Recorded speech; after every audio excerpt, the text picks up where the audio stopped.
wake up, wake up, wake up. Barbados, get up. Good morning, Barbados, good morning. Good morning to you.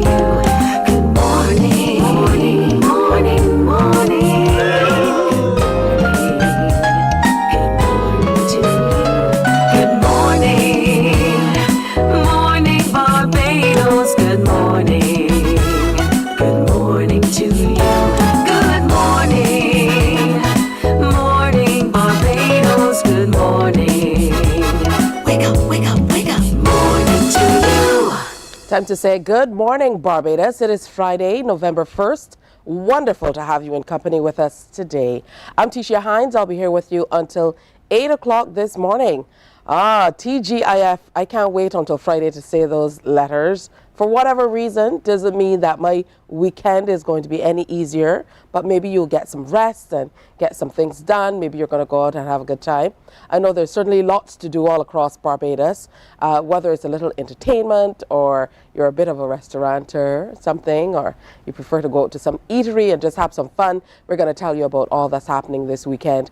Plus, there's some serious business happening, and we're going to update you on that as well. But today is the 1st of November, so as you can see with the poppy just behind me, we are absolutely celebrating the month of our independence here in Barbados, and there's lots to tell you about today. But this will also mark the beginning of National Crime Awareness Month, or Crime Awareness Month generally as it is called. So joining me this morning to tell us a little bit more about the activities that will mark the observance, we have Tamisha Howell, who's Senior Program Officer, Criminal Justice Research and Planning Unit in the Office of the Attorney General. Good morning to you. Good morning. Good to have you here. And Yannick Stevens Nelson is Data Coordinator with the National Crime Prevention and Reduction Unit, Office of the Attorney General. So good to have you here with us as well, Yannick. Thank you. All right. Was it difficult to get up early, or getting up early is your early morning thing? It was a bit of a challenge, but I made it. I love to ask because most people say, I'm not a morning person, Yeah. I guess people prefer to ease into their morning. Yes, Yes. So first of all, we want to start at the very beginning.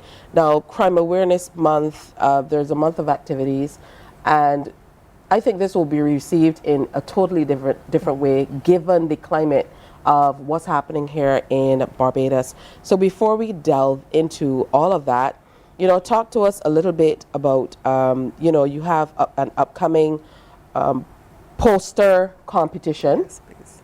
which you're launching for the beginning of this month. So Yes, talk to us a little bit about that. Okay, so before I start on the poster competition, the theme for this month, Crime Awareness Month, is... We're going to get there. Okay. Tell me about the poster competition. So the poster competition is under the theme keeping our schools safe. With the recent increase in violence within the schools, we decided within the department to have something for the young persons within schools. So this is for our primary and secondary school students, and we are asking them to, with the assistance of their art teacher, we are asking them to create something with an anti-violence message, whether it be on substance abuse, school bullying, peer pressure, or youth crime. So that is in a way to empower them to take part in crime prevention awareness efforts. And then too, we found that young people tend to respond to information when it comes from their peers rather than authorities. So this is one way to get them engaged as well as spreading the message among their peers. Okay, so that is the general overarching theme for the competition. For the competition, yes. But please. generally, you are going to, there's a theme for the entire month, Yes. which is engaging youth to prevent offending Yes, please. and reoffending. So tell me how you're exploring that generally, Yannick, in terms of the activities that are being done. So basically what we're looking to do is engage the youth through competition. Right now, upcoming, we will be having a prayer starting on the 3rd this Sunday. Then we will be having a community competition day, basically where we'll have a variety of activities for the youth to participating. We'll also be having a speak-off where the youth will be given 2 topics to speak on and give their views on what they think about it. And then we'll also be having a community traditional Bajan fair, just to name a couple of the things. Yeah, so this is just to engage youth, let them see that, hey, there's just more than violence to this life. There's a lot more they can do with themselves, a lot more engaging, just to see that there's a softer part of life than what they perceive or think it is. Now, I see that there's going to be, and a key to a lot of what you're doing is research and findings. Yes, I see please. that there's actually an occasion where some data is going to be shared as well. Tell us more about that and what you hope to be the outcome of sharing this information nationally. Okay, so we have on the 20th of November, we have a webinar which is going to be open to the public. It's on recidivism, which is the aim of the study was to measure the level of reoffending among released inmates from the Barbados Prison Services. The Zoom link for anyone who wants access will be on our IG page, which is Criminal Justice Unit 246. Or they can email us at cjrpu@barbados.gov.bb to have access to that link. So the presenter will be our research officer, Sabrina Roach, and she'll be just presenting the findings. So from this, we are trying to not only release the findings, but also gauge from the public their recommendations beyond the findings. Because with research, you just can't just present. We want to do an action plan. So to get the action plan, we want to engage the public. We don't want the recommendation just to come from our department, but we want the recommendations to come from the public. So we're inviting the public to come to listen to the findings and also to share their views and their recommendation on this issue. This definitely calls for community engagement. Yes. And working with numerous agencies, people, community practitioners, and so on. So, you know, how long did it take for you guys to kind of work through to come up with this activities? It's quite a long list of activities and lots to do, but I can understand why. Yes. So we usually have a planning meeting, so that usually takes a day, and then this year we decided to partner with National Peace Program, so that was another day. So let's say a week to plan these activities. Absolutely. Tell us a little bit more about the National Peace Program, if there's anyone out here who's not been tuned in. And who doesn't necessarily know. We want to make sure we bring everybody along as well so they understand the work that you're doing. All right, so the National Peace Program is basically a part of the National Crime Prevention and Policy Unit. This is housed in the Attorney General's office under the Minister of State, Corey Lane. Basically what we look to do is crime prevention, crime reduction, and rehabilitation. We realize that because of the recent uptick in crime, either through the economy, lack of income, or lack of education, or even the negative influence from persons around them, we want to address these issues. So currently, we have a Parent Wise, which targets parents to help them with the youth. This is being done by different facilitators like the Barbados Professional Social Workers, MENS. We also have Barbados and more on board. And it's done in various communities. We also like to engage in sports, so we would have had the Love and Unity football match, tournament, which was in the Orleans, and then we had it in the Lumberyard, and then we had a variety of cricket matches across Barbados. And we also had we also had This is the one with Barbados? No, please. Barbados is a part of Parent Ways. Okay. We also have Flip the Script. Okay. Yeah, Flip the Script was more for the youth, basically to flip their script to show them that, hey, it's not all about the violence and crime. There's a different part of life, teaching them different skills, to give them a boost going forward, to look at life with a different outlook. We also had the exchange program where we would have had youth traveling to a different country to see what it is outside of Barbados. We also had some youth from different countries come to Barbados to experience life here also. So there definitely is a lot happening with this particular peace program for those people who might not know a great deal about it.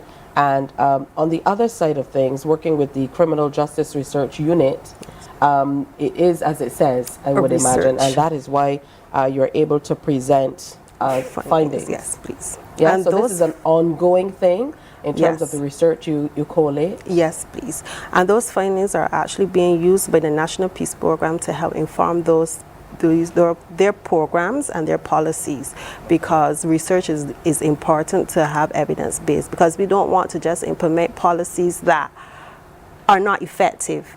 So what the research recommends, National Peace Program usually uses, because we need to know what's best. Okay, so the data informs the programs you Yes, come up please. with, how they're implemented, where they're implemented, etc. Yes. So that you're not going blindly. Exactly. I'm intrigued by the upcoming Speak Off that's happening on November Yes. 8th.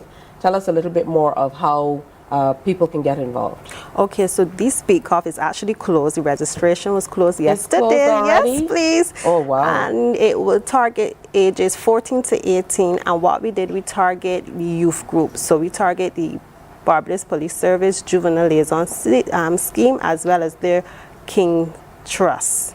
So we asked them to recommend some of their persons to be contestants. As Yannick has said earlier, there are two topics. One of the both topics are the impact of media on youth violence, and the other topic is basically the role of a family and the house in preventing youth involvement in crime. So we want to hear actually young people's views on this, because you know in the public it's generally older persons that have a say in this, but we want to hear, do they believe that this actually exists?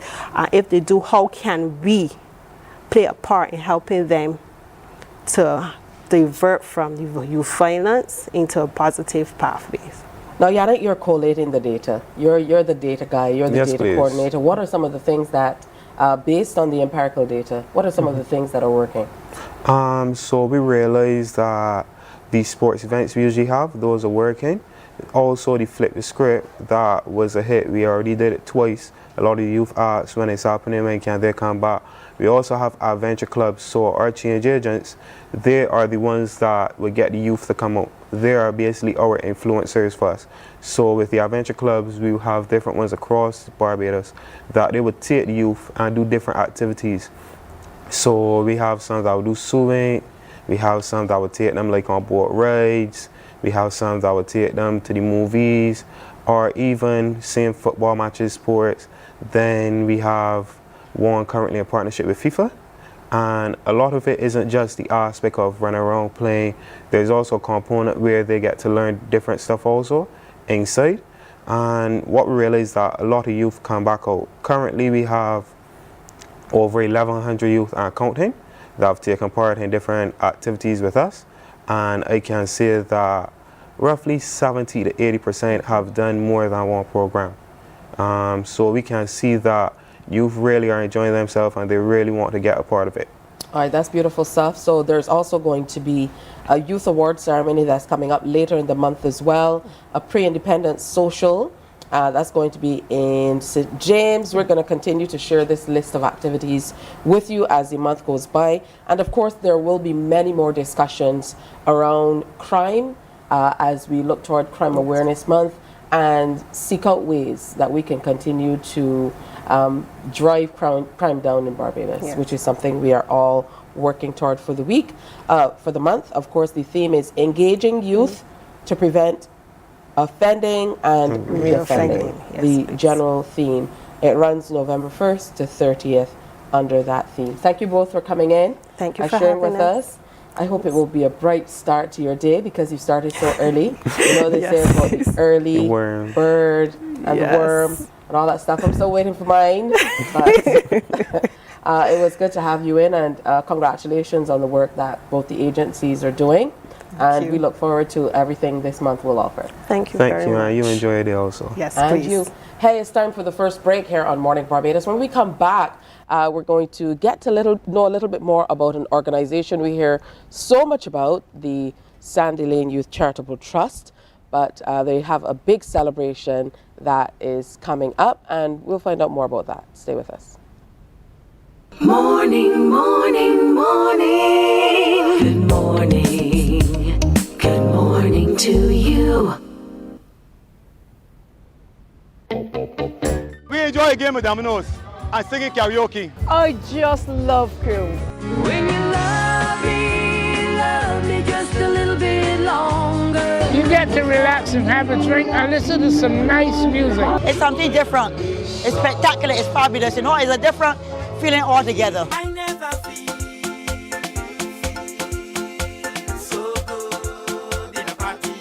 Follow me to Q in the Community this Thursday.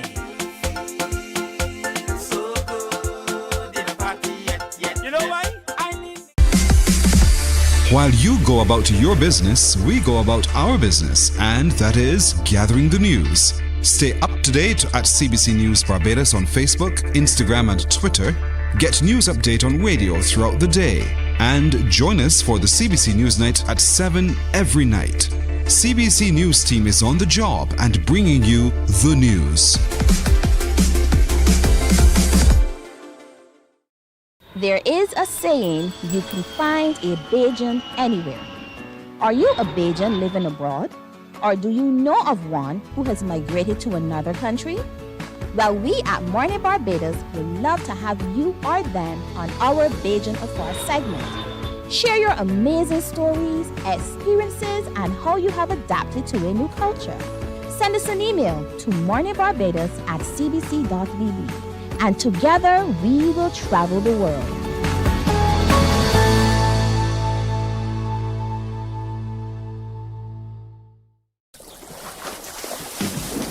From the beautiful shores of the gem of the Caribbean, Barbados, home of the amazing Harrison's Cave, the tantalizing Oystins Bay Garden, our historic garrison, the indigenous road tennis, and the friendliest people in the world. We are 94.7 FM, the ultimate Bajan experience. My friend, you don't plan to get it? Oh, Barbados. Hey, I'm KB Clean. Join me 6 a.m. until 10 a.m. right here at 94.7, the best and ultimate Bajan experience. My show is called Bajan to the Bone. Don't miss it, Bajan to the Bone. Weekdays right here and only here on 94.7.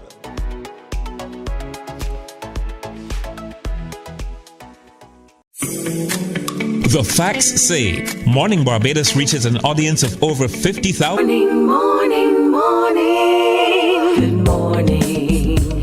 Good morning to you. Well, the slogan is, it's about us, it's about the children, reflects the Sandy Lane Youth Charitable Trust mantra, and we've heard about all of the fantastic work they've done throughout the years. So it's wonderful to have them here, looking forward to a 20th anniversary. I can hardly believe we're already there. Pippa Chalice, trustee with the Sandy Lane Charitable Trust, is here with us this morning. Good morning, Pippa. Good to have you with us. And also joining us is Mr. Anthony Harris, Director of Medical Services at the Queen Elizabeth Hospital. He is no stranger to CBC. You've been here quite a bit recently for the upstairs in the radio department for the radio show, the Pulse radio show, which is an initiative of Q100.7 FM and the Queen Elizabeth Hospital. So congratulating you on that as well. So 20 years on, Pippa, it must feel, wonderful to be able to sit here and say 20 years later, the Trust is still doing fantastic work, particularly for the youth of Barbados. It's always about the children. And as you say, 20 years, sustaining 20 years, thanks to the very generous donors that we have. We are $80 million and still hoping to raise more. We don't seem to have much left in our pot at the end of each year, but it all goes to good causes. So we can't, we raise it and then we spend it for the children. We do as many community projects, and I think our aim is always to reach as many children. So whilst we deal with individual cases, we love working with or our aim is to reach as many children as we can. So working with government departments, working with other charities, we can reach as many children as possible. As we reflect on the 20 years, what are some of the most memorable? Oh wow, that's a hard one. I know some of the most impactful programs that you've undertaken. Yeah, it's very. I'm very passionate about it, and I talk about my children because I watch. So, for example, the schools we have. We started with the Sunshine Early Intervention Trust 18 years ago, and we've got children there. It starts from age 1, so we've had children that I've now seen at the Derek Smith, who are doing vocational in the garden, learning to be chefs. So that for me is, I've actually watched them, and we have a young lad, Joshua, who was told, he'd never talk, he'd never walk. He was taught sign because he was told, and I watched him graduate last year, dancing on the stage. I'm sorry, I get very emotional about it because Tony knows, so they always bet on how quickly I'm going to cry when I make speeches. But it's the same with the children with the operations. When you see these children whose legs start like this and they can't walk, and they go through a very painful, don't they? Very painful process. Very long process. But then you see them walking tall. The scoliosis operations, you see these beautiful 18-year-old girls now that tell you with very great pride that they're now 2 inches taller. And so our work is so varied from, educational, community. The irony for me, it gives us as much joy to give a cheque to a church for a bouncy tent, or recently I think we've a couple of pans for a church group. That actually gives as much as our 320,000 we pay for the primary school counselling programme. We pay for all the counsellors in the primary schools, the most at risk 30 primary schools, and that's $350,000 a year. But it's about the joy comes from seeing the children's faces. So sometimes it's the small amounts, and other times it's the larger amount is doing the greater good. Absolutely. And one of the agencies that you work with, of course, is the Queen Elizabeth Hospital. I'm sure that there are quite a few programs that you could reference as well. But before we get into that, Mr. Harris, talk to us about what philanthropy means to the QAH for you to be able to continue the service. Of course. And specifically for the Sandy Lane Charitable Trust, that philanthropy is about doing an orthopedic program for scoliosis, doing an orthopedic program for blunts, doing a hearing program for children who are born deaf, basically, and also the cardiac program as well for small kids, and then for any kid that needs a service or an operation, sometimes overseas, we would pair with the Sandy Lane Charitable Trust. It is really an unsung hero of a program, a set of programs that the Sandy Lane Charitable Trust fusslessly provide for the children and the people of Barbados. Now, this started back in 2020 with the pediatric cardiac unit, and it has kind of evolved. So talk to us about that evolution to the congenital cardiac diseases, inclusion of them, and what it means. I think generally we talk about what is done, but to kind of hammer it home and let people understand the number of children who are affected, or how children are able to change their lives, or how this changes their lives, is of equal importance. Sure. In 2020, basically, we hired interventional pediatric cardiologist, and what he brought to us was the ability to do a lot of corrective procedures on children that didn't involve full open heart surgery. And that program got off the ground because the Sandy Lane provided all the seed equipment that was required to do that. And that continues to today. But even more impressively, it really is our orthopedic program, which amazingly we didn't appreciate how many children out there had problems, and a backlog of problems. Right, and Mrs. Chalice says, well, how we can find it and stuff, let's announce a free clinic. And I think and we planned it for 2 days, and 400 people registered. Yeah, we actually, well, we had over,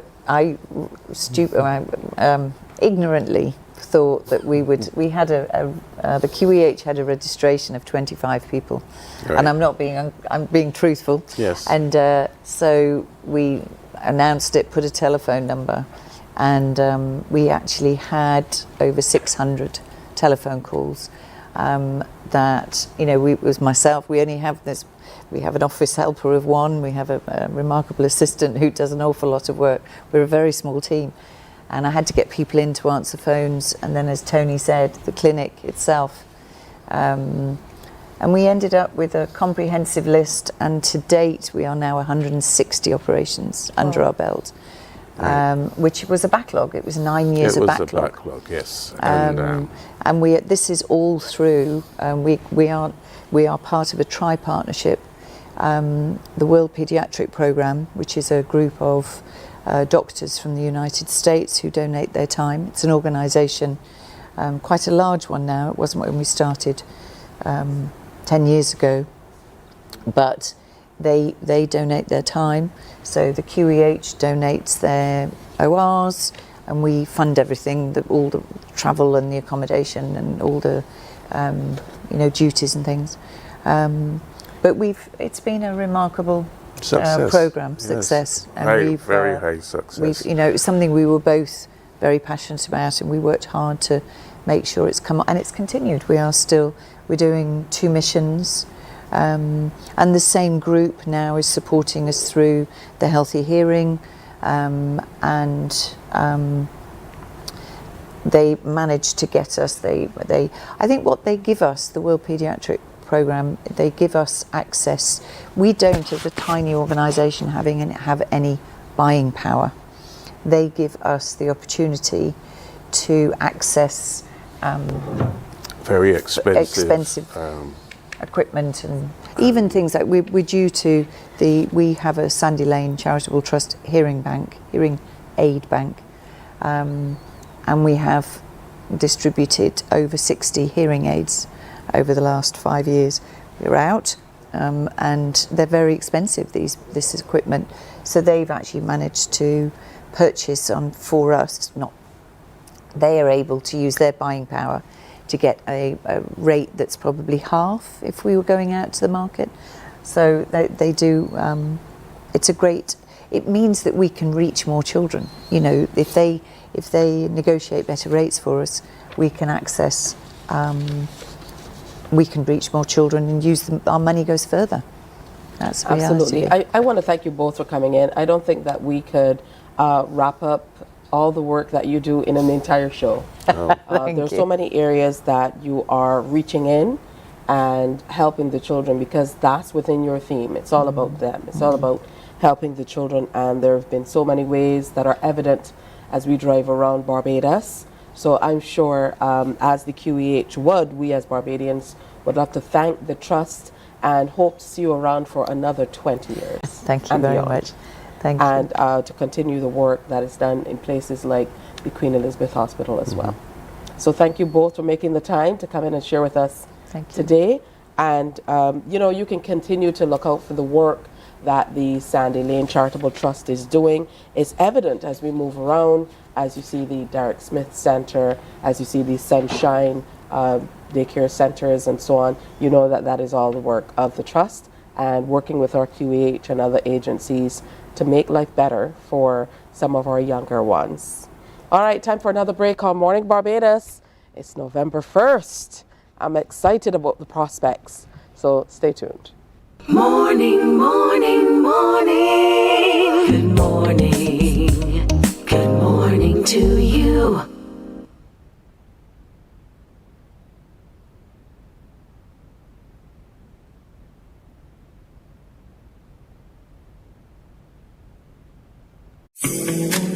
The facts say Morning Barbados reaches an audience of over 50,000 and Newsnight reaches over 56,000. It's simple. When you advertise, you're getting your message to over 50,000 of your potential customers. Make the call to CBC Sales Department today and watch your business grow. Contact us at 467-5559 or email marketing@cbc.bb. We enjoy a game of dominoes and singing karaoke. I just love crew.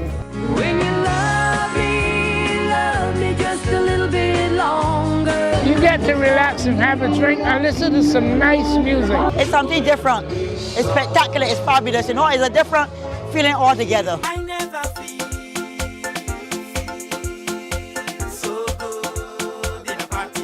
Follow me to Q in the Community this Thursday. You know why? While you go about your business, we go about our business, and that is gathering the news. Stay up to date at CBC News Barbados on Facebook, Instagram, and Twitter. Get news update on radio throughout the day. And join us on Friday, November 1st for an electrifying celebration of our nation. The Community Independence Celebration Secretariat is thrilled to present the Sagicor Life Inc. lighting ceremony from National Hero Square, accompanied by a dazzling display at the Shirley Chisholm School. Catch all the excitement live on CBC TV 8, tune into 94.7 FM, or stream it online, all from 5 p.m. Don't miss the official kickoff of our independence celebrations. Be part of the Sagicor Life Inc. lighting ceremony from 5 p.m. on Friday, November 1st.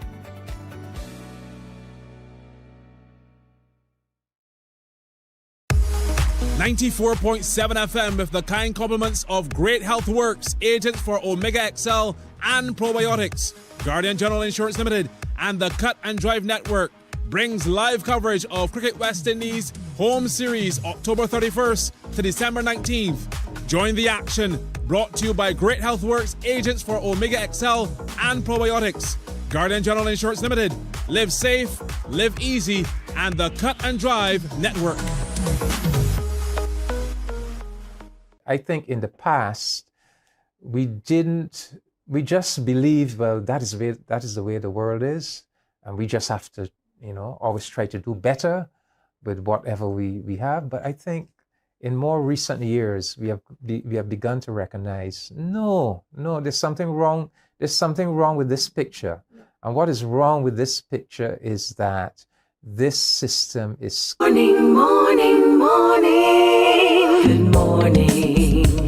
Good morning to you. Welcome back. 18 minutes now before the 7 o'clock hour. I know this will take lots of us back to our childhood. The Logos Hope, the boat, is returning to Barbados November 13th to December 9th. So we have a few ladies who are joining us. They've been here in Barbados for quite some time, preparing, kind of prepping the path so that when the boat gets here on November 14th, all things are in place. We have Jadida Nidang. Yes, good to have you with us. I almost got the name right, but she's going to let me know. Also here is Ana Costa, who's a representative of Logos Hope Brazil. Yes, please. Welcome. Thank you. And Susan Vashon. Yeah. Almost. And she's a representative of Logos Hope Germany. So good to have all three of you ladies here with us this morning. I'll start with you, Susan, to tell us a little bit about what it takes to be able to bring Logos Hope to Barbados. Yeah, so as you mentioned before, we arrived a few weeks ago to do all the preparations into the little details to prepare for the ship's visit. And so it goes from, connecting with different government officials to get different permissions, as well as with port and port authority. But also we want to connect and collaborate with different NGOs and NPOs, local organizations, that we can work together towards, investing in the Bayesian community while the ship is here. Oh, that's beautiful stuff. So tell me, Anna, about the work that you do through Logos. Okay, wow. This is a really good question because we do a lot of things. But as a ship, our main goal is to share knowledge, help, and hope. And we really expect to do the same here in Barbados. And we share knowledge through our book fair. So if you doesn't know the ship, we're the largest floating book fair around the whole world, with more than 5,000 titles in our display in the book fair, where you can really access a lot of different types of books, since for kids until, it's a variety of books, so you really can find everything that you try to find there. And we really want to share hope as well through our stories with our crew members. We are over 350 crew members from 65 different nationalities, so a lot of people on board. They really want to share with the community and help through the work that we do with different organizations, local organizations as well. Now, Judita, you're the project coordinator for here in Barbados. What does that specifically entail outside of the laying of the groundwork for Port Authority and working with the agencies? What does this mean to you in terms of once the doors are open and things are set and people are getting onto the boat, what are your hopes for the actual engagement with the Barbadian public? Yes, so as being said, we do the advanced preparation. So when we open the doors to the ship, some people think it's only the book ship because we are known for this.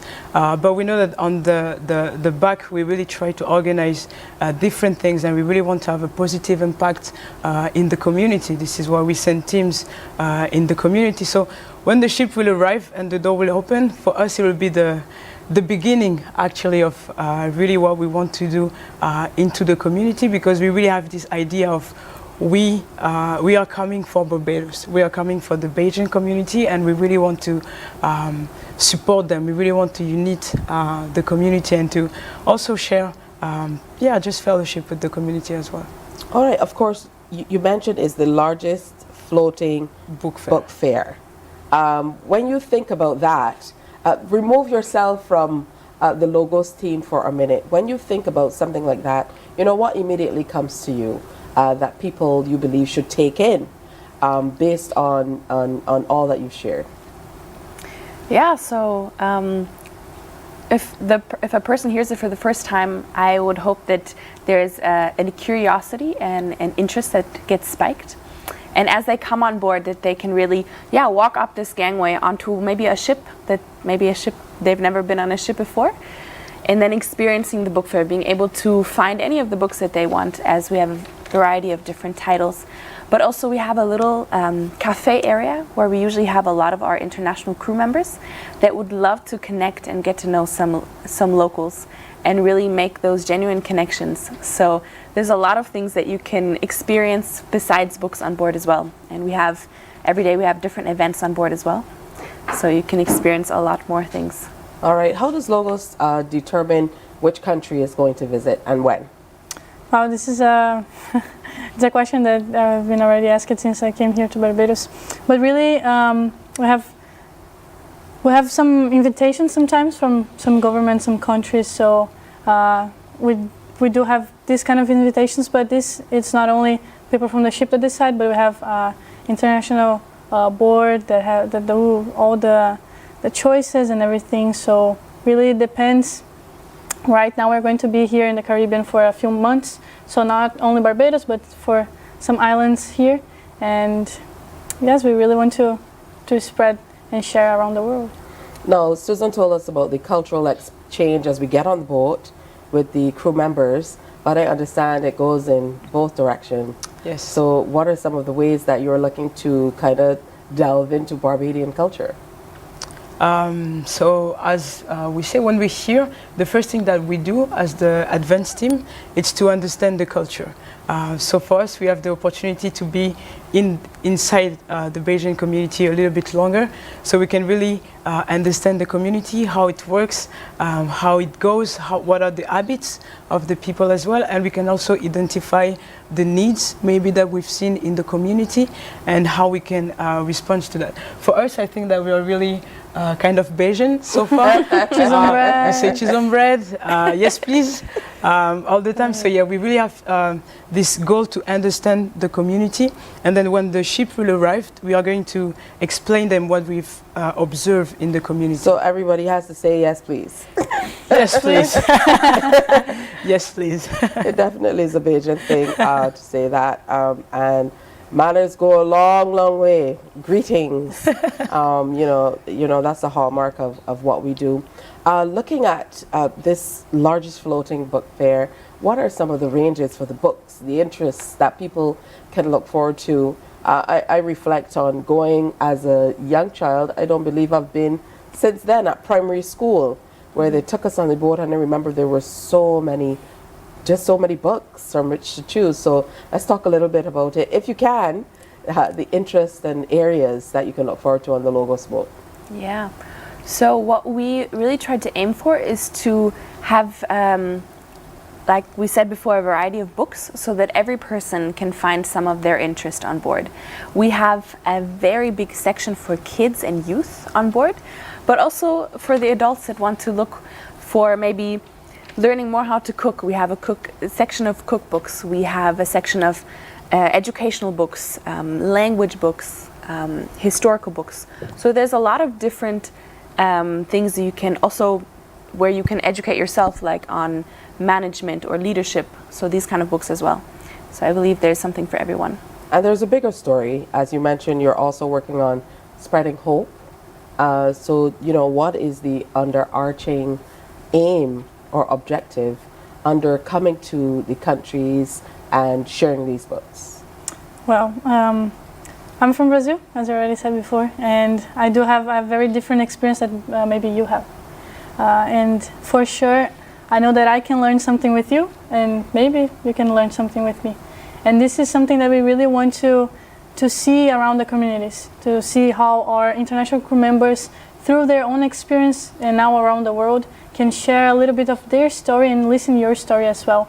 And together learn something new and find this unity among different people, even with different ages, different nationalities, but different stories as well, but really trying to learn with each other and share with each other. All right, Jadida, what's planned for once the boat is here? Do you already have primary schools who've signed on to get on the boat? How do we make that happen? How are people able to visit?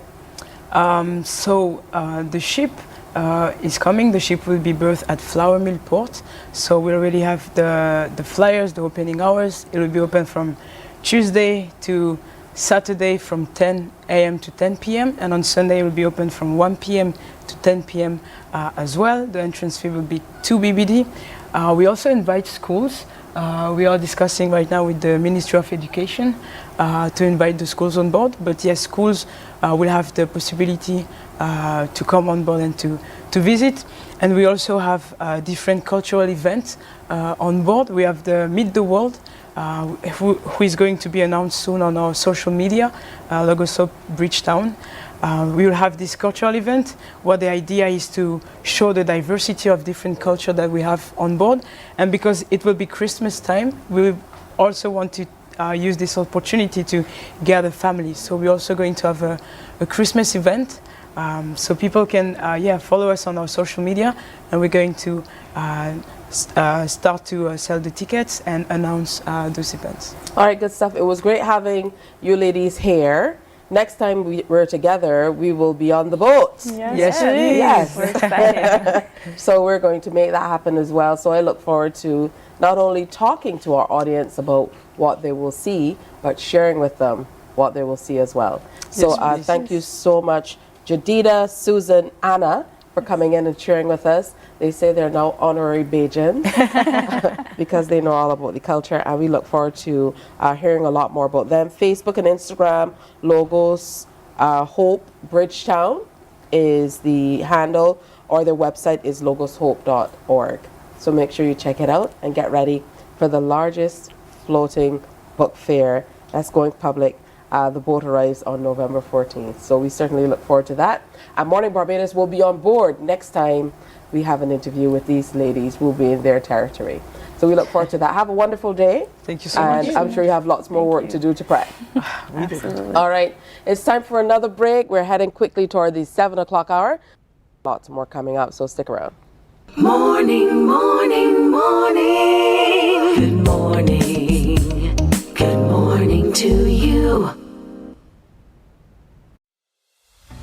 Join us on Friday, November 1st for an electrifying celebration of our nation. The Community Independence Celebration Secretariat is thrilled to present the Sagicor Life Inc. lighting ceremony from National Hero Square, accompanied by a dazzling display at the Shirley Chisholm School. Catch all the excitement live on CBC TV 8, tune into 94.7 FM, or stream it online, all from 5 p.m. Don't miss the official kickoff of our independence celebrations. Be part of the Sagicor Life Inc. lighting ceremony from 5 p.m. on Friday, November 1st.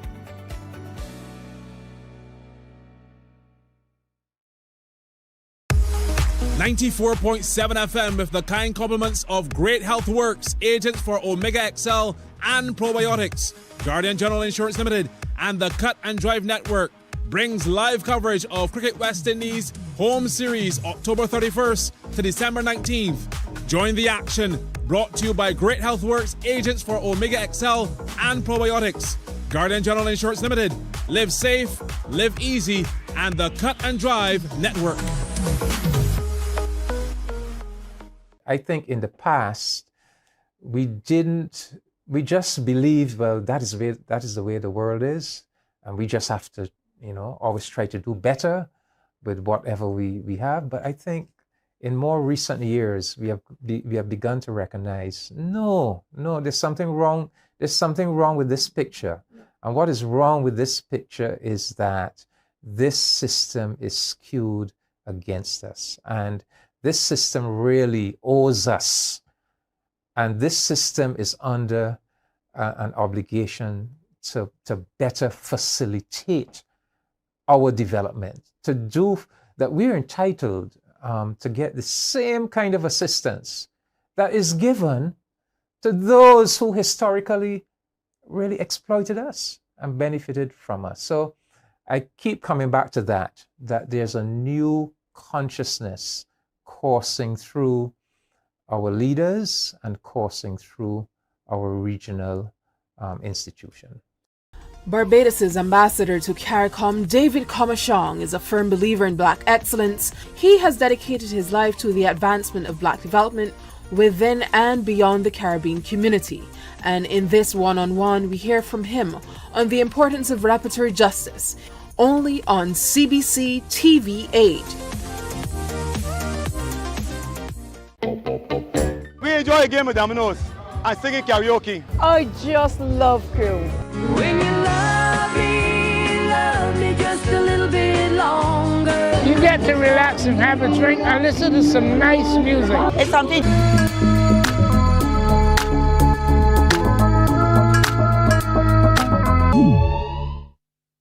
All right, 3 minutes to go before 7 o'clock.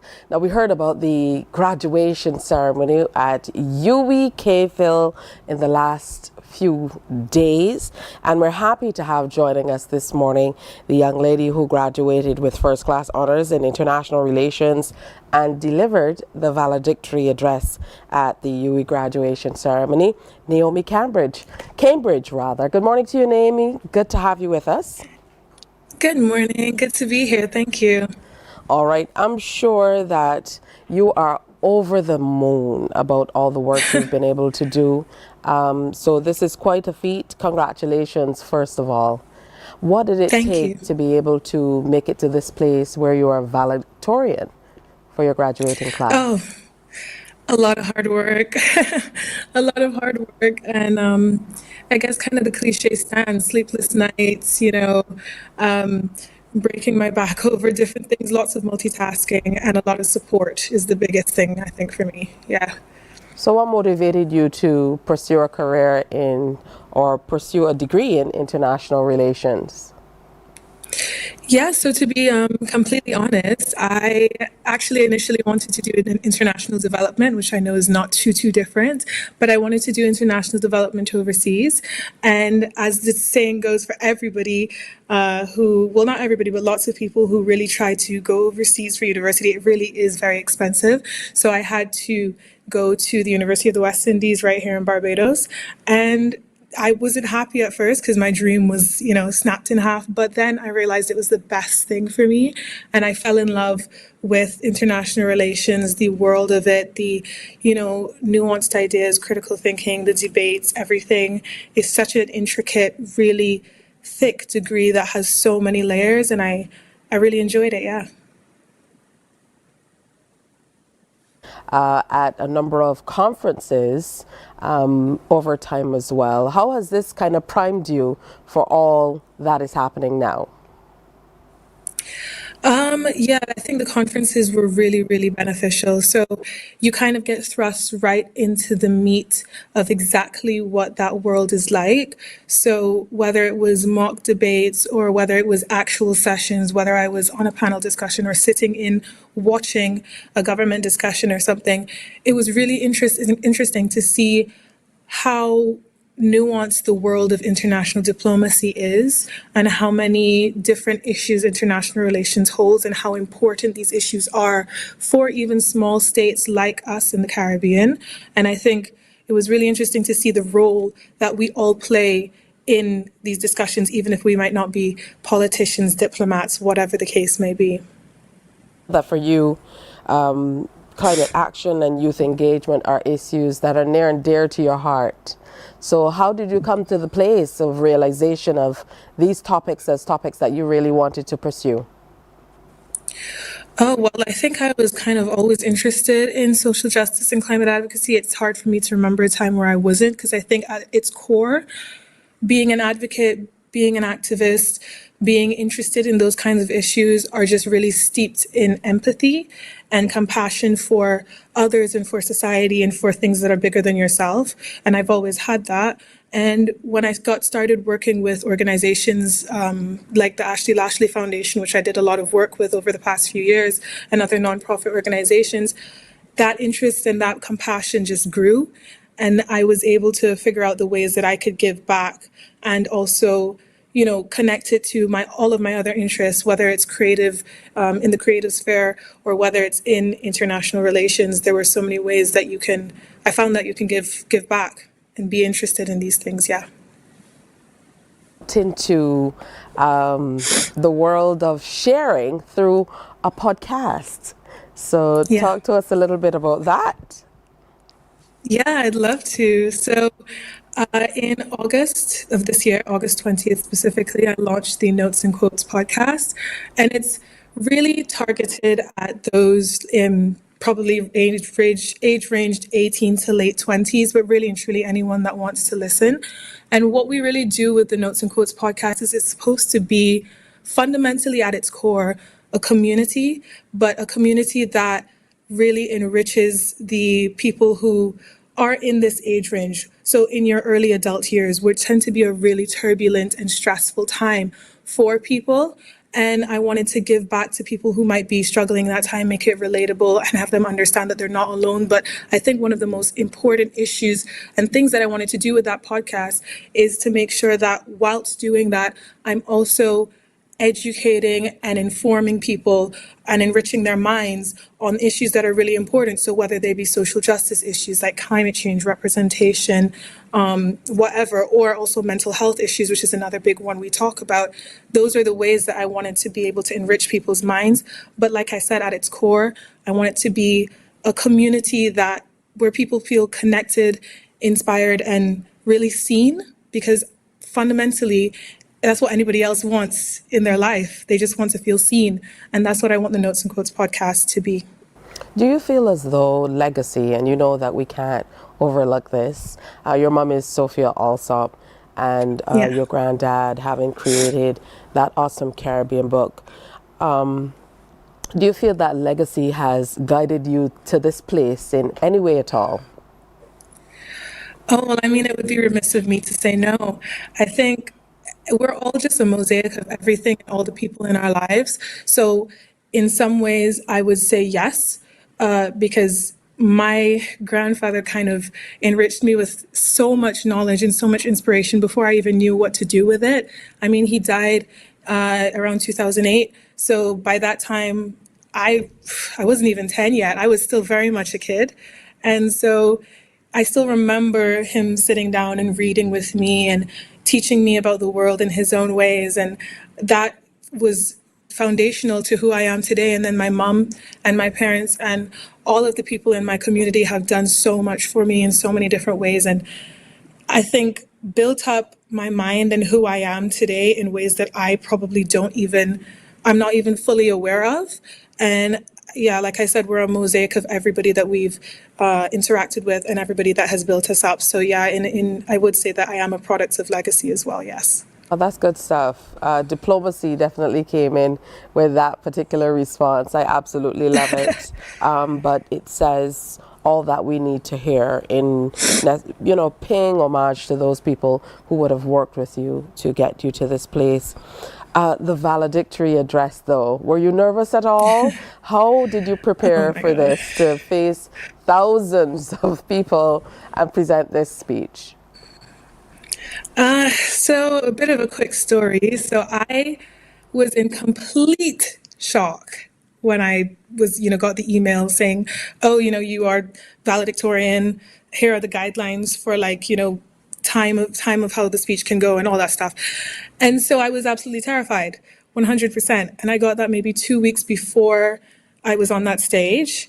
And so every night when I was thinking about the speech and trying to figure out what am I going to say, and then when I did figure out what I was going to say, practicing in my room to my mirror, I was shaking, I was stumbling, I was still completely terrified. And then miraculously, I did that. I was in that state for 2 weeks. And then miraculously on the night, everything kind of melted away. And I don't want to say it was like magic or anything. I think I just burnt out all of the nerves that I could throughout the 2 weeks. But just before I went on that stage, everything I think was quiet. And I know exactly what I want to say. And I know exactly why I want to say what I want to say. And I guess I just did. And it was great. So what was that message that you shared? So the message has a few layers, but the core things in the message were, at this point in time, not just for graduates or, for people who are in their 20s, but across the world, it's a really big time of pinnacle change.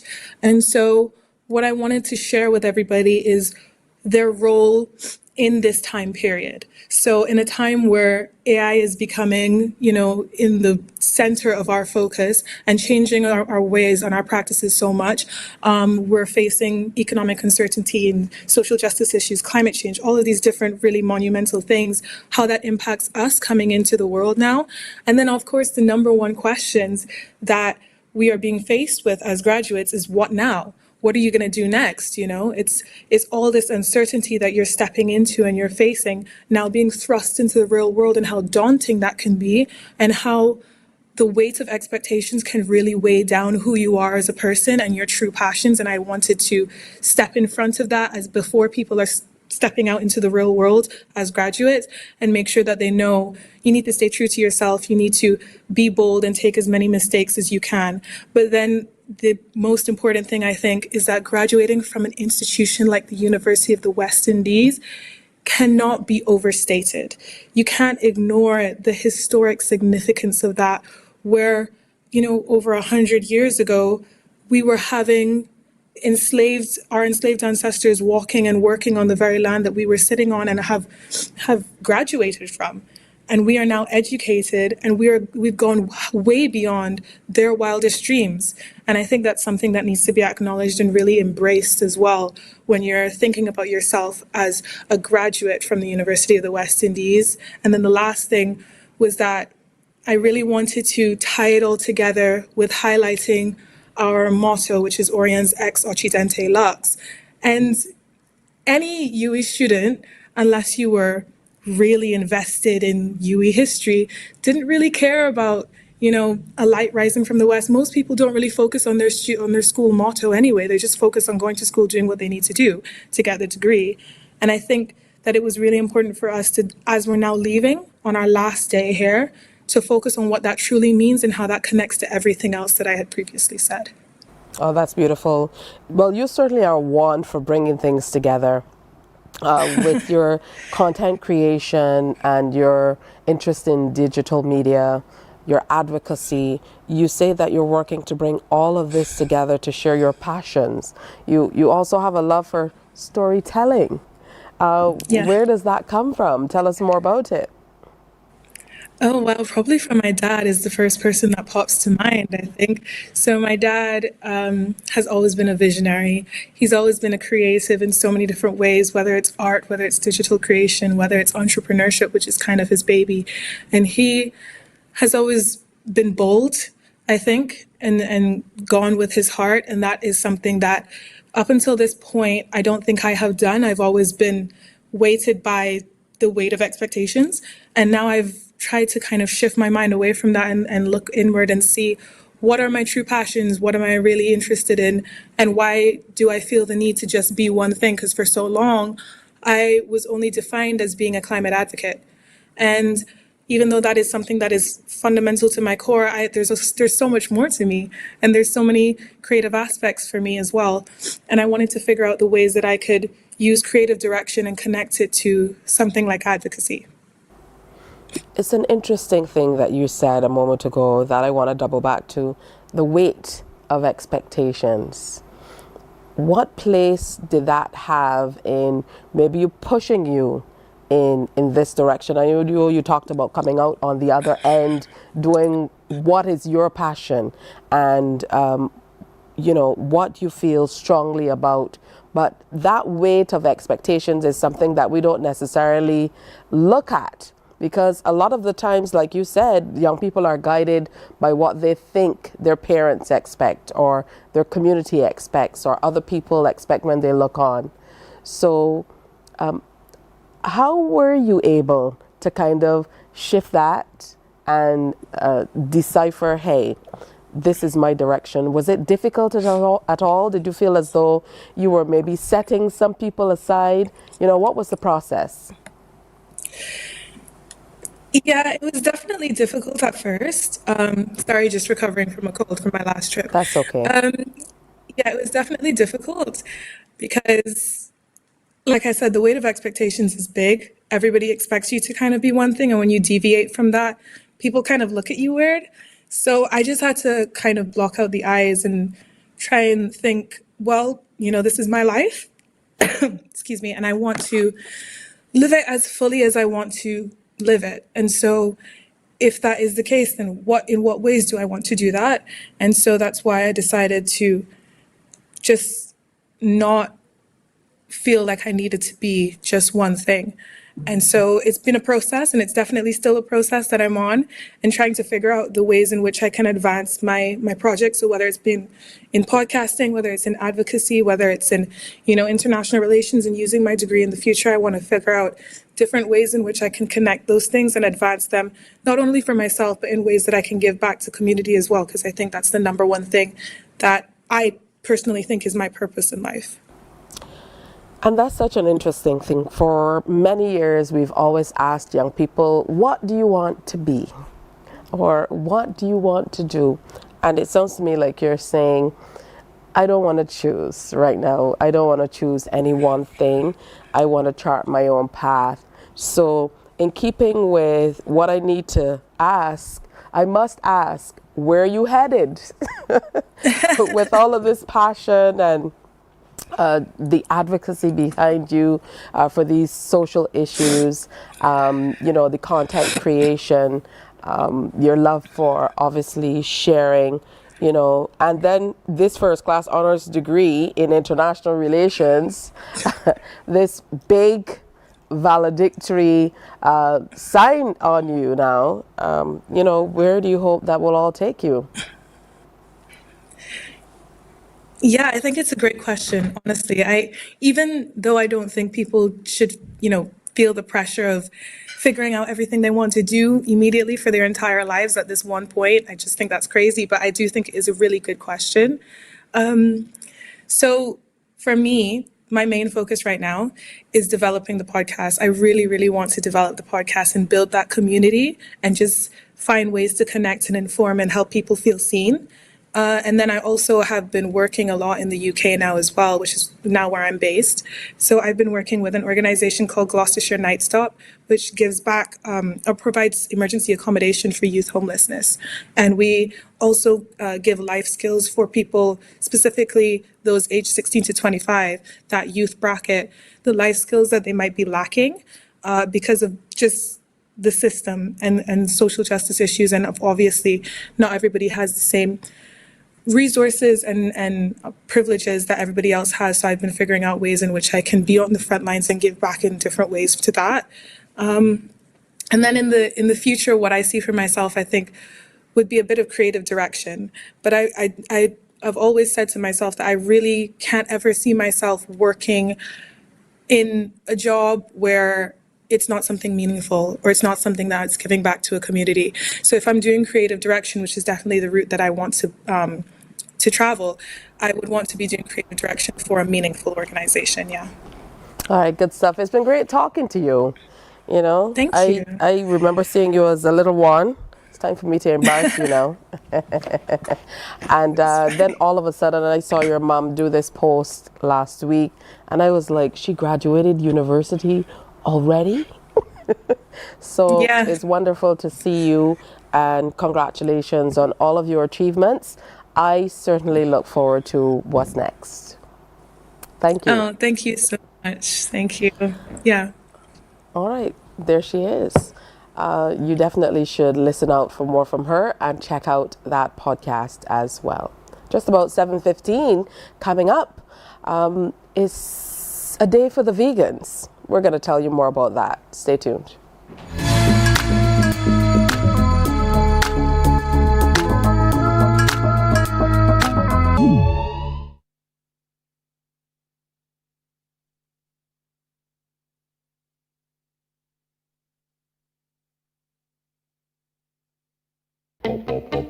We enjoy a game of dominoes and singing karaoke. I just love cruise. When you love me just a little bit longer. You get to relax and have a drink and listen to some nice music. It's something different. It's spectacular. It's fabulous. You know, it's a different feeling altogether.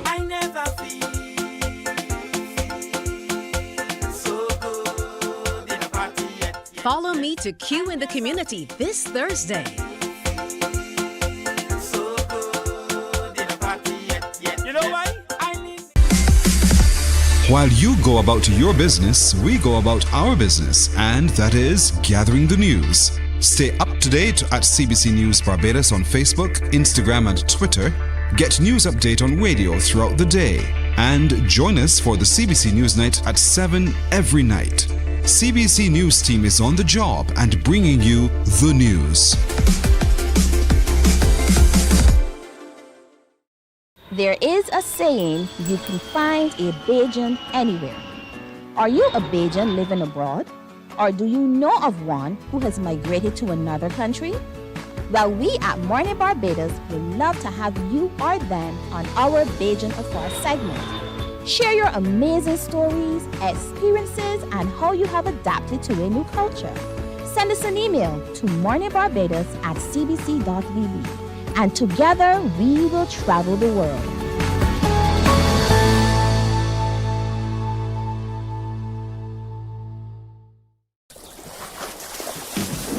From the beautiful shores of the gem of the Caribbean, Barbados, home of the amazing Harrison's Cave, the tantalizing Oystins Bay Garden, our historic garrison, the indigenous road tennis, and the friendliest people in the world. We are 94.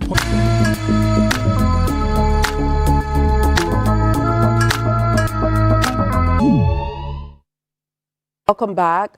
She's a Bajan. She's been here. She's been there. We often say Bajans are everywhere. And I think she's the epitome of that, not just in terms of movement or geographical location, but in terms of what she can do in the kitchen as well. Chef Alison Burnham is with us. For the last 13 years, she's been focusing on vegan cooking and vegan foods. You also have a book. You're a content creator, so there's a lot going on. Welcome to Mornin Barbados. Thank you for having me.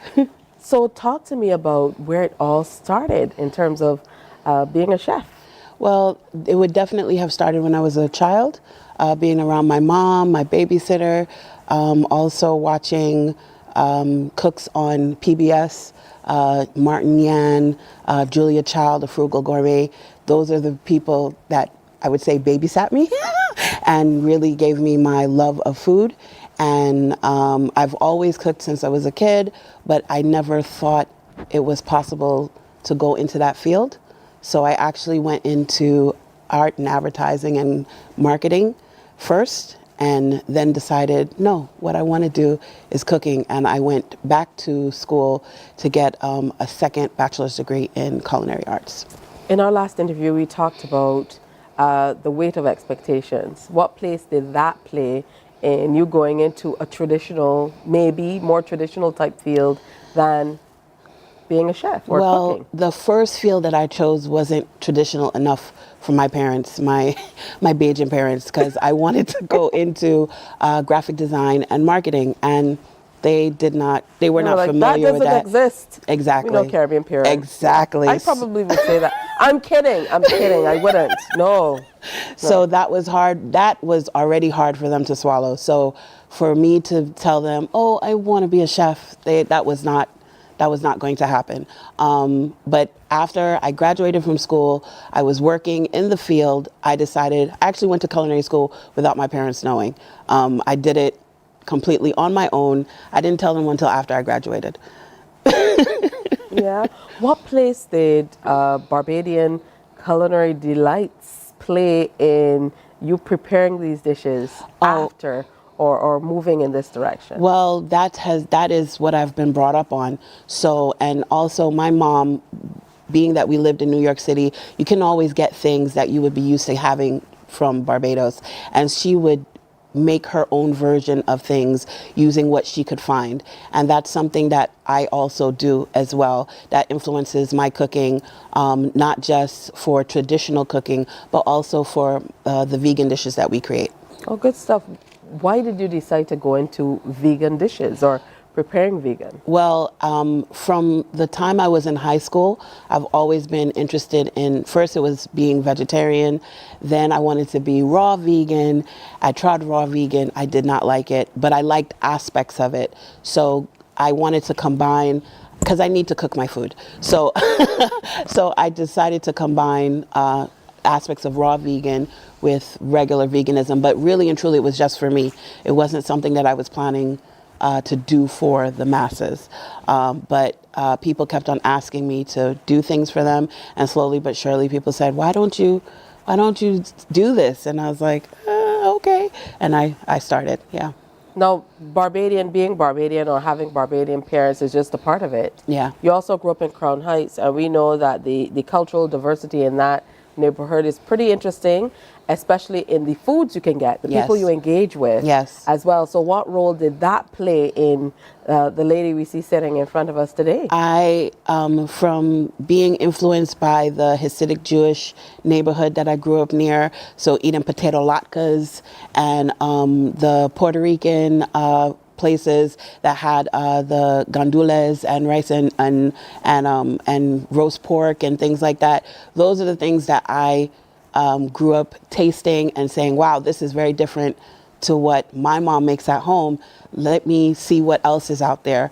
And that was a great place to be because there's so many different cultures in that neighborhood. So you didn't have to go traveling for forever. You could just walk up Utica Hill, go into this place, then go into that place, then go into that place, and really just taste the world in that small area. You've now been back in Barbados for quite some time. Yes. So based on what you would have experienced in your young days and what your mother would have pulled together with, what she could find if she didn't get the traditional Bajan ingredients, what you experienced then compared to what you found when you came back home, what were some of the shifts that you saw and experienced? Not really shifts per se with the food, because I'm used to getting regular stuff when I would come to Barbados to visit my family, and when I would come to visit. What would be regular stuff? Let's hear about this regular stuff. Because once you have to list it, everybody's like, where do I start? Exactly. Like for instance, it's hard to get breadfruit. Well, it was hard to get breadfruit in New York City, right? But when I come to Barbados, I can get breadfruit all the time. Those are the things that that I cherished when I would come to visit, right? Getting salt bread made fresh by my grandmother in the morning. Like those are the things that that really stuck with me, because also too, you can't get salt bread in New York City.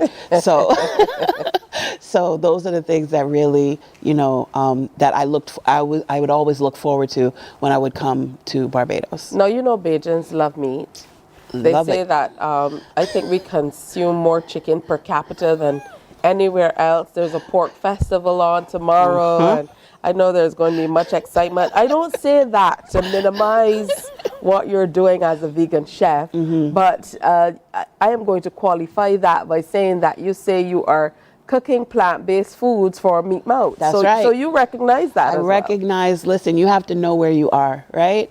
Barbados is a place that the meat mouths run Barbados, right? And we're okay with that. But what we're saying is that you don't have to be vegan completely, but you can have a vegan meal once in a while. There's nothing wrong with that. But I know that a lot of people think that being vegan means that you're only eating lettuce and tomato, and that's it.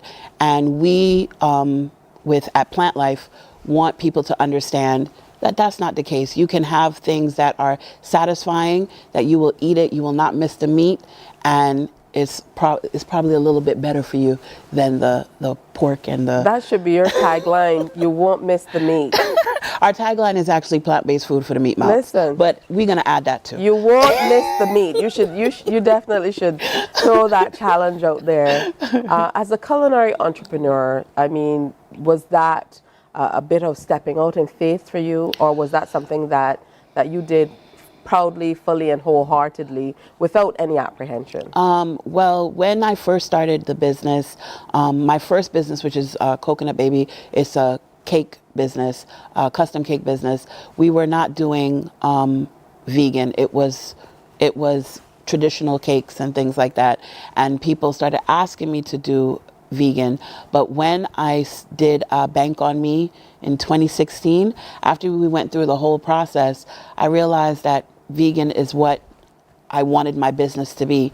And I switched to a fully vegan business in 2016. And everyone told me, no, don't do that. You're not going to make any money. Nobody wants that. And it's now 2024 and I'm still here. So with another business, Plant Life. So definitely people do want it. It may not be what everyone wants, but there are people who want this. And of course, how I heard about Plant Life is driving on the Salters Road, I would see a truck or an area marked Plant Life with a Y. Not Y in the plant, but Y in the life, people. And you know, it always piqued my interest to be able to kind of explore that a little more. So how are people finding you? Well, we're no longer at Salters Market. We're now at Hayman's Market, which has opened up a whole new world for us because it's a bigger space that we're in. We're actually going to be offering brunch on Sundays, a vegan brunch. So we're really excited about that. We just had the tasting on Wednesday and people really enjoyed the food. So we're looking forward to launching that soon. But definitely come to Hayman's Market because it's a beautiful vibe and it's not just the vegan food there. There's other food there too, but you can check us out as well.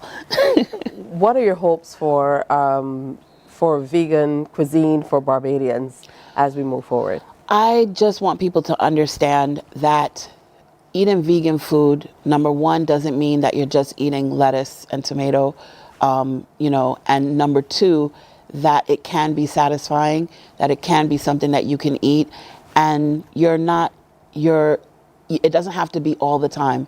It can be once in a while. People have this idea that if you're eating vegan food, you're only eating vegan food and that's it. For some people that is the case, but it doesn't have to be that for everyone. All right, so today is actually World Vegan Day. Yes, it is. And it's a day to promote the vegan lifestyle across the world. So for those people who are saying vegan, vegetarian, what is it? What does it mean? Okay. Let's break it down for everybody because meat mouths often block things like words like vegan out. They're like, true. Vegan? It's true. I thought that was a myth. It's true. So for vegan means that you're not using anything that comes from any kind of animal. So you would not use cow's milk. You would not use butter. You would not use eggs to make anything that you're cooking, right? Has to be plant-based, plant-sourced. So things like wheat is vegan, right? But cheese obviously is not vegan because it it comes from cow's milk, unless you specifically get a vegan cheese that is made without those items. Yeah, I see that vegan cheese in the supermarket. I see it. You know, when I'm right. So what I will tell people is that if you're not used to, because those items can be very expensive, and what I will say is that there was a time when those things did not exist in Barbados.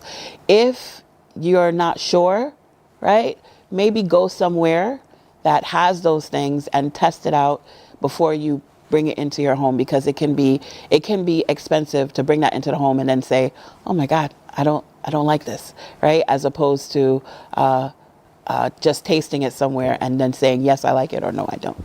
Yeah, I've had my vegan phase already. I've made a lot of jokes, but I've had that phase where I've gone without meat, and my mother will not be happy with this story, but I remember her boiling some good Bajan soup, and I said, I can't have it. And she said, well, just pick out the meat.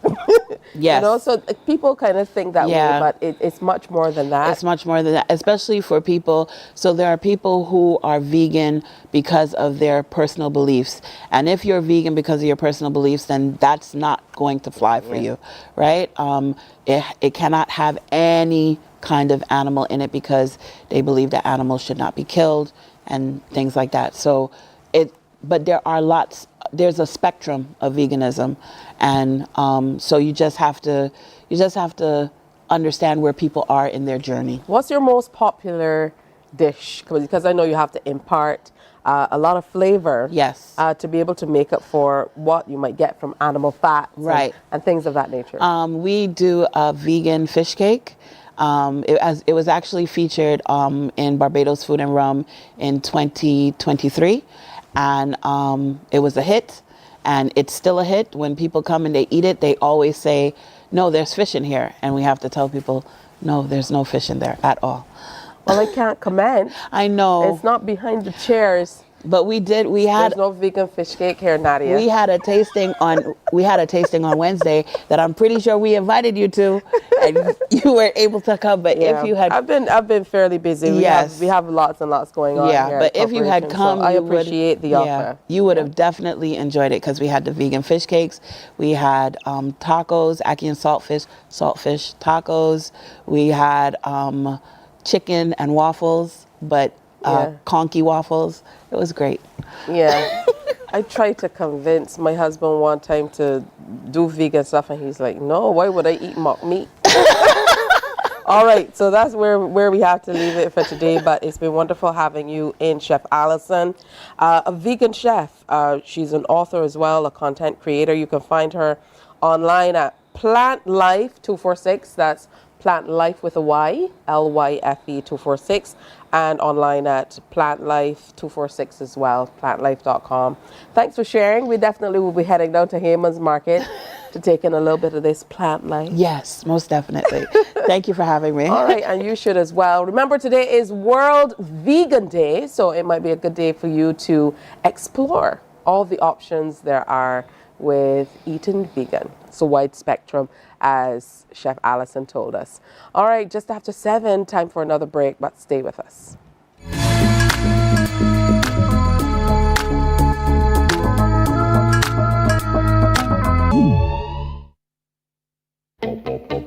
We enjoy a game of dominoes and singing karaoke. I just love cruise.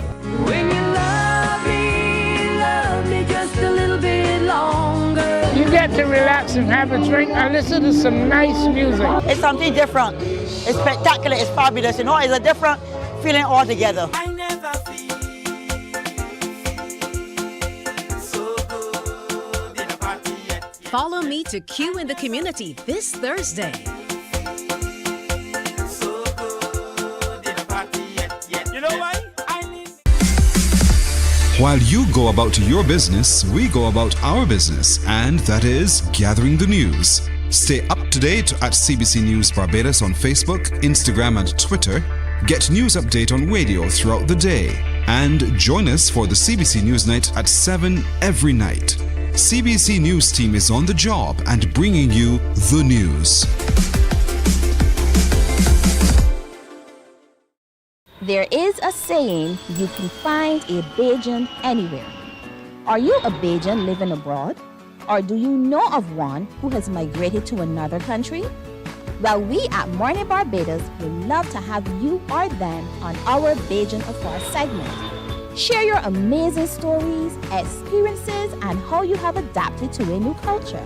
Send us an email to morninbarbados@cbc.vb. And together we will travel the world.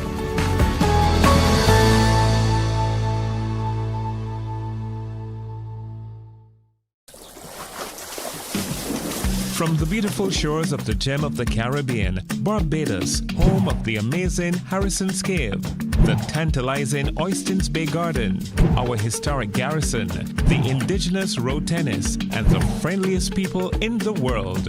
We are 94.7 FM, the ultimate Bajan experience. My friend, you don't plan to get it? Oh, Barbados. Hey, I'm KB Clean. Join me 6 a.m. until 10 a.m. right here at 94.7, the best and ultimate Bajan experience. My show is called Bajan to the Bone. Don't miss it, Bajan to the Bone. Weekdays right here and only here on 94.7.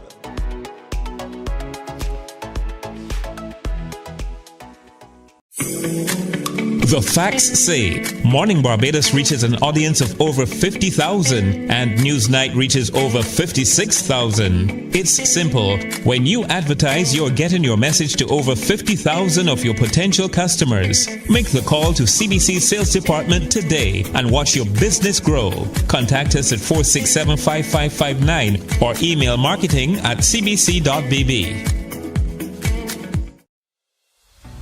Join us on Friday, November 1st for an electrifying celebration of our nation. The Community Independence Celebration Secretariat is thrilled to present the Sagicor Life Inc. lighting ceremony from National Hero Square, accompanied by a dazzling display at the Shirley Chisholm School.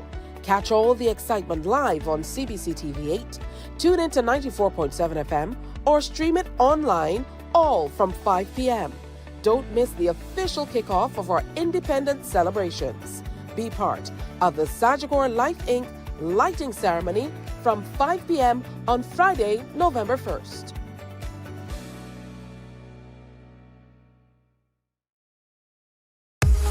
.7 FM with the kind compliments of Great Health Works, agents for Omega XL and Probiotics, Guardian General Insurance Limited, and the Cut and Drive Network brings live coverage of Cricket West Indies Home Series October 31st to December 19th.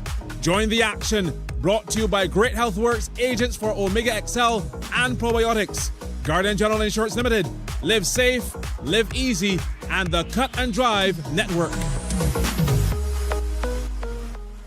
I think in the past, we just believed, well, that is the way the world is, and we just have to, always try to do better with whatever we have. But I think in more recent years, we have begun to recognize, no, there's something wrong. There's something wrong with this picture. And what is wrong with this picture is that this system is skewed against us. And this system really owes us.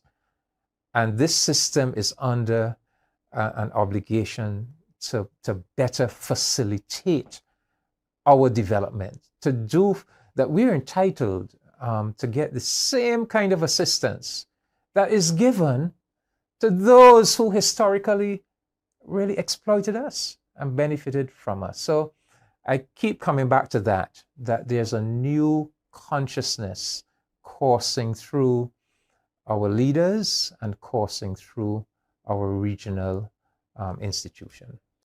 Barbados' ambassador to CARICOM, David Comashong, is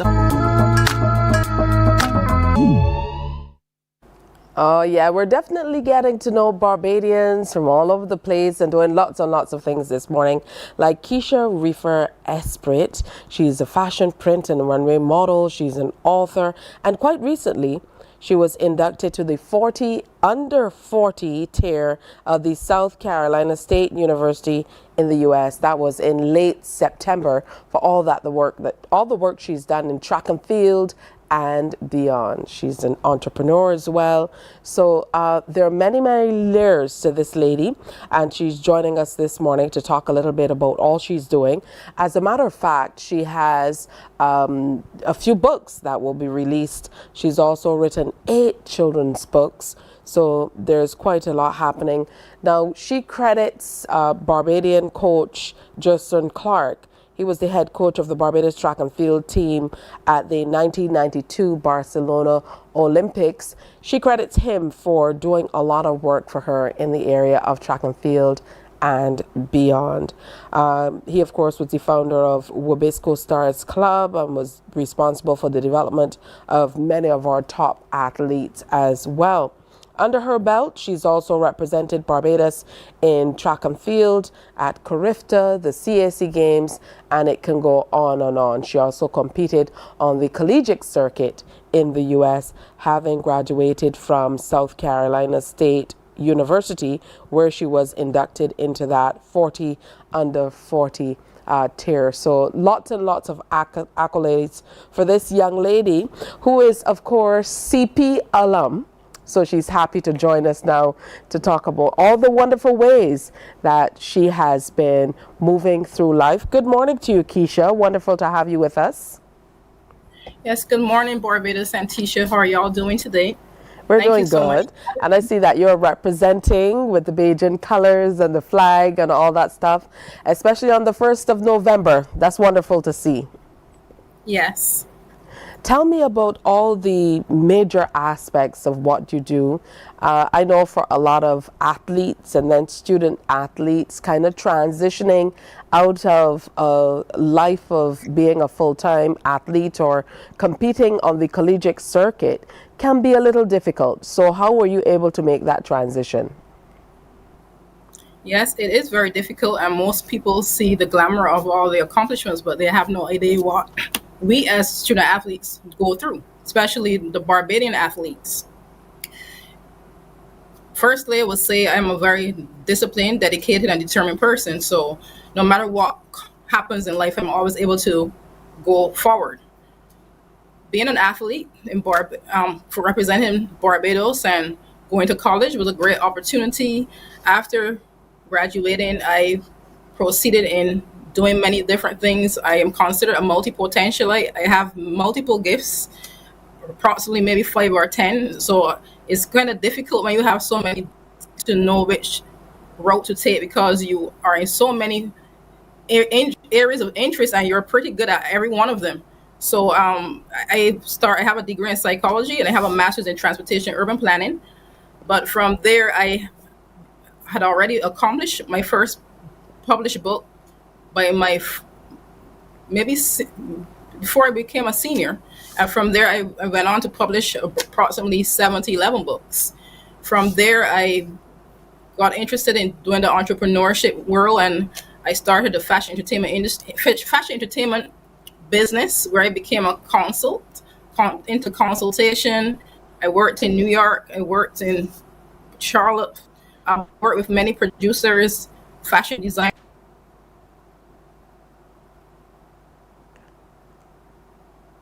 Oh boy, we're having a little trouble with the internet. We missed the last part of what you were saying just as you started talking about working with fashion. Yes. Yeah, I worked in the fashion, and I still do, in the fashion entertainment industry. And I have had the opportunity to meet many global influencers and celebrities. So my area was connecting designers and models who wanted to get into that business. And they have my work with me. I established that in New York. I started in Manhattan, New York, but I have always commuted to different places doing different things. And I've done a lot of book signings throughout the country, United States, I've started a pastry business where I have over 40 types of pastries that I offer to my customers. I've done a lot with weddings, politician events, church events, anything you call it, you name it, I do it. I also have gone on to give back to Barbados by doing recently some lectures at the Barbados Community College and other Caribbean islands as well. I'm into doing motivational speaking and giving back positive fruits to the world and to the community. All right, that's beautiful. So that's just a little bit of it. Thank you. As you mentioned, there's so many things, but usually there's a hierarchy. So there are things that we absolutely love to do, often when we have all these gifts and we have so much going on. So, what place does maybe the cooking hold in the grand scheme of things in terms of what you do as compared to lecturing, as compared to being an entrepreneur, as compared to writing books? How do you place them and how do you make time for all of them? Well, to me, it isn't about time. When you enjoy what you're doing, your passion, it's easy. So many people wonder how I juggle all of this, but to me, it's just like a normal day, just having fun. And I just enjoy doing what I do. I would say my main passion would be education. I actually work in the educational field.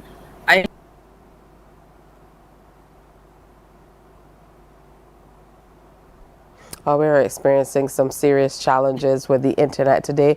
Hopefully this will pop back up soon as we continue our discussion with Keisha about all that she's able to do, not only here in Barbados, but across the globe as well, as she continues her life after being a very, very successful student athlete here in Barbados and then on the collegiate circuit in the U.S.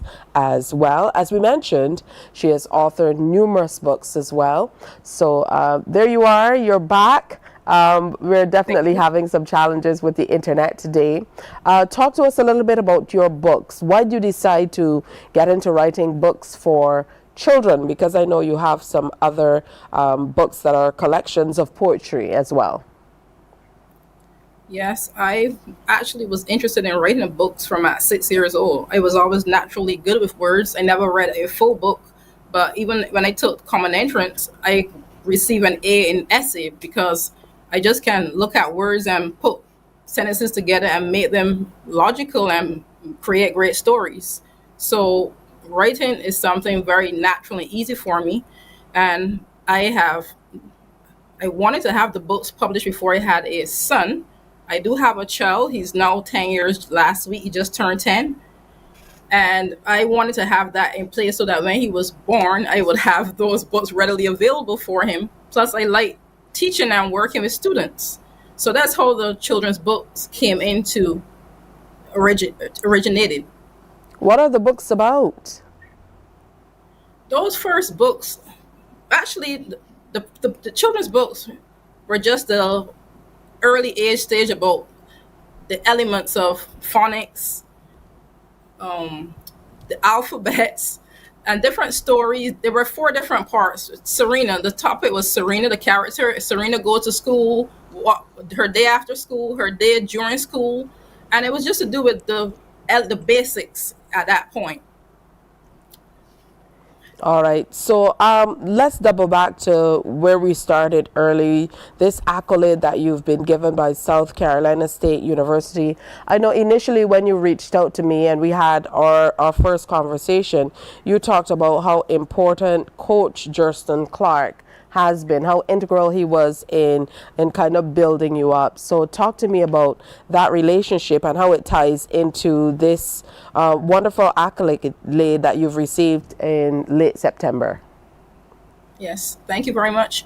Mr. Jurston Clark has been a beacon of hope or a beacon of light for many Barbadians. He has sent hundreds of athletes overseas since the 1980s. He's an outstanding and very compassionate human being. And he went above and beyond expectations for every student. He really cared about us. So if not for him, I would not have received all of these accomplishments. He's the one that made sure he went out his way to make sure the paperwork was done and I obtained this scholarship. So I started a scholarship in Texas, Wayland Baptist University, with approximately 6 other Barbadians through Mr. Clark. And I was the youngest one, as usual, was always the youngest one to join them. And everything went well from there. And I thank him for that. And I have a lot to, be grateful for. And I always have to speak highly of him because he has changed many people's lives, including my life. Because without that opportunity, I don't know where I may have been. I may have been in another country doing something else. But he saw my abilities, and by 17 years old, I already had the scholarship. It was around, he called me on my birthday, the 16th of December, and I had just turned 18, but he had already had it planned to notify me that you had the scholarship. So happy birthday. And I was just so amazed and so happy to see how he had it all structured as a special birthday gift for me. What are some of the lessons that you learned from Mr. Clark that you carry through life? Well, Mr. Clark is an educator. He's a father, and he stands on many standards and rungs, as in class, and displaying to me and others that have education is very important and it can take you forward. All right, that's beautiful stuff. In your opinion, how, as a successful female athlete and entrepreneur, what message would you share about how maybe teachers and people in positions of authority can shape the relationships they have with the charges who are around them to be able to help them become the best people that they can be? Do you mind repeating that one more time about the teachers and the... Sure, that's okay. Based on your relationship with Mr. Clark and how you think he has shaped your life, what would you say to other educators and people who are around young people, educators, maybe coaches and so on, about what they should do or how they should approach dealing with young people so that they're able to positively influence their lives? Yes, I think educators should do like Mr. Clark or even myself. You deal with each student as though they are yours. You be passionate about it. You be loving, and you think of them as yours and what you will want for your children. So you do the same for others. That is the most important part of being a teacher. If you don't have that passion and love for the students, you really aren't really doing anything. There's no effect on the students, no matter how much you teach. That element is very vital. All right, well, congratulations on the accolades that have been bestowed on you, and congratulations on all of the other ways that you're excelling as well. And hopefully we'll be having you here in Barbados in the flesh sometime soon to be able to continue to share with our students and the athletes about the path towards success. Yes, thank you. Can I mention something on behalf of the athletes of Barbados? Because Absolutely. I was hoping that we could. Yes, the athletes of Barbados, they all want to say their thank you for all the supporters in the country who have supported them through this time and even in the past, including myself. And we really will love, I don't know if it is only Barbados, the government will love them to put more interest and respect to all athletes, because the athletes do not really get the respect and attention and support they need on a financial level, along with emotional and physical level. We have been through much, especially my era between the early 90s to the mid-2000s. I was of that time when Barbados had the most successful and hundreds of athletes. And this is a message. Oh boy, so we lost her there again, but definitely the gist of what she was saying is we need to invest a whole lot more in our athletes as well. And, that is something that is an ongoing discussion. So thank you so much, Keisha Reefer Esprit, for sharing with us this morning. And we wish you all the very best. We look forward to sharing with you in future as well. All right, that's it for that particular conversation. Coming up, we wrap up today's presentation. We wrap up this week, and we get you ready for independence. Stay with us.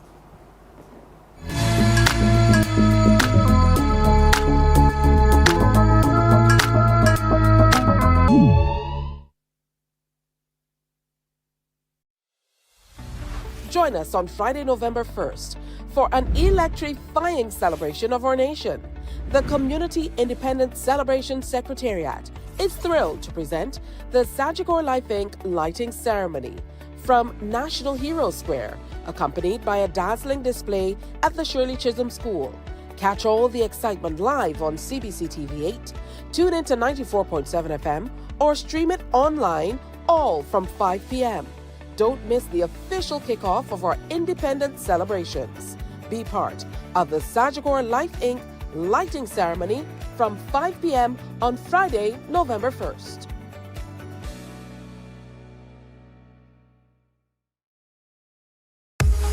.7 FM with the kind compliments of Great Health Works, agents for Omega XL and Probiotics. Guardian General Insurance Limited and the Cut and Drive Network brings live coverage of Cricket West Indies Home Series October 31st to December 19th. Join the action, brought to you by Great Health Works, agents for Omega XL and Probiotics. Guardian General Insurance Limited. Live safe, live easy, and the Cut and Drive Network. I think in the past, we just believed, well, that is the way the world is, and we just have to, always try to do better with whatever we have. But I think in more recent years, we have begun to recognize, no, there's something wrong. There's something wrong with this picture. And what is wrong with this picture is that this system is skewed against us. And this system really owes us. And this system is under an obligation to better facilitate our development, to do that. We're entitled to get the same kind of assistance that is given to those who historically really exploited us and benefited from us. So I keep coming back to that there's a new consciousness coursing through our leaders and coursing through our regional institution. Barbados' ambassador to CARICOM, David Comashong, is a firm believer in Black excellence. He has dedicated his Morning, good morning to you. So it's November 1st. I wore my blue because we're getting ready for independence celebrations.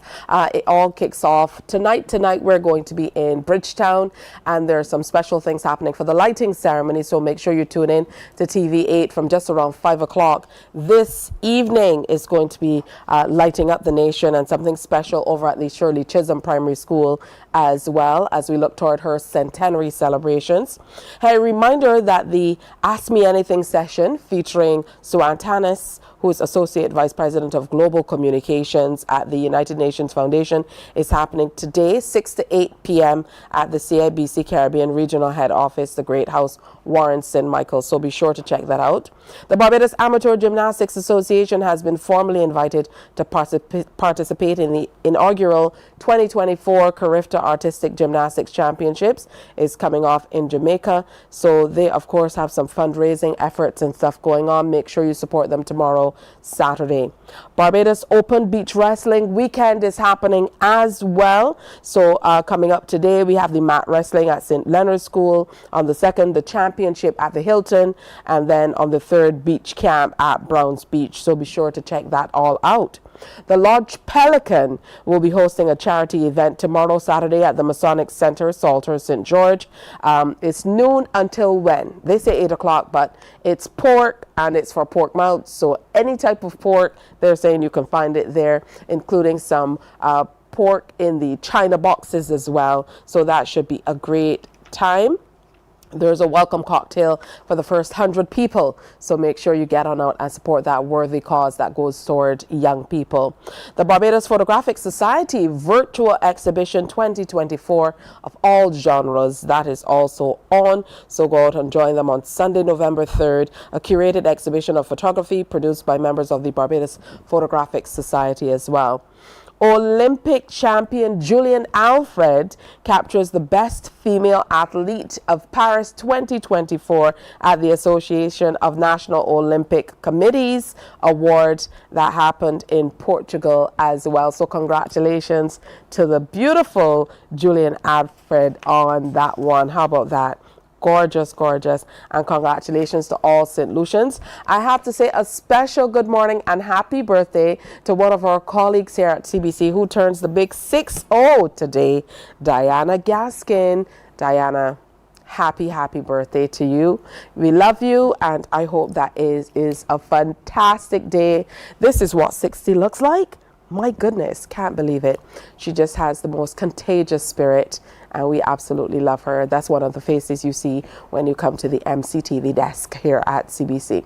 So that's it from us for today. Next place you'll see me is on the boardwalk. Come on into Bridgetown, gather up, be a part of the national lighting this evening. Again, it starts around 5. And then, of course, there's the Bajan Brew experience that comes after. CBC TV8 breaks away at 7 for the news, but it continues online as well.